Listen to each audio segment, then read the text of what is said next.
భూలక్ష్మి. ఆమె ఇన్‌స్టాలో రీల్లు చేసుకుంటా ఉండిద్ది. ఏదో నార్మల్‌గా ఒక అతను ట్రోల్ అయితే చేయటం జరిగింది. ఏమన్నాడు, లైకులు రావట్లేదని చెప్పి తను ఏదో రీల్ అయితే చేయటం జరిగింది. లైకులు కావాలంటే సామాన్లు బాగుండాలంటీ అని చెప్పి తను మాట్లాడాడు. అయితే ఇది అక్కడితో ఆగల. తర్వాత ఇంకొకళ్ళు చేశారు, ఇంకొకళ్ళు చేశారు, ఇంకొకళ్ళు చేశారు. అలా ఇప్పుడు బాగా ట్రెండ్ అయిపోయింది ఇదైతే. దీని మీద సాంగ్ కూడా తీశారు. అయితే ఆ భూలక్ష్మి అనే ఆమెకి బాగా పాపులర్ అయిపోయింది. ఈ సామాన్లు బాగుండాలంటీ అనే డైలాగ్‌తో.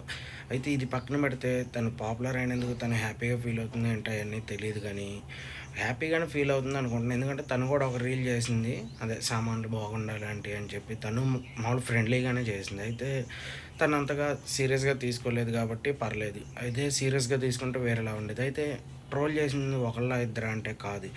చాలామంది లేడీస్ గానీ ఎవరైనా సరే. ఎందుకంటే ఇప్పుడు అది ట్రెండింగ్ అయింది కాబట్టి దాన్ని మనోళ్ళు తీసుకున్నారు. ఏదన్నా ట్రెండింగ్ అయ్యే టాపిక్ ఉంటేనే మనోళ్ళు తీసుకుంటారు.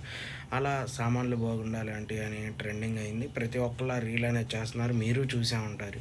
దీనిపైన మీరేమనుకుంటున్నారో చెప్పండి. నేనైతే ఆమె కొంచెం సీరియస్‌గా తీసుకోలేదు కాబట్టి చాలా హ్యాపీ. అందరూ నార్మల్‌గా ఉన్నారు కాబట్టి దీన్ని ఫన్నీ వేలో ఆమె తీసుకుంది. అలాగే ఇలాగే ఉంటే చాలా బాగుండిద్ది. అన్నోళ్ళు కూడా ప్రతి చిన్నదానికి అనేస్తున్నారు. లైకులు కావాలన్నా, ఏది కావాలన్నా సామాన్లు బాగుండాలంటే అని ప్రతి ఒక్కళ్ళు ఆ రీల్ అయితే పెడుతున్నారు. అలా చేయకుండా ఉండడం కొంచెం కరెక్ట్ అనిపిస్తుంది. ఎందుకంటే తను కొంచెం ఫీల్ అవుతారు కాబట్టి.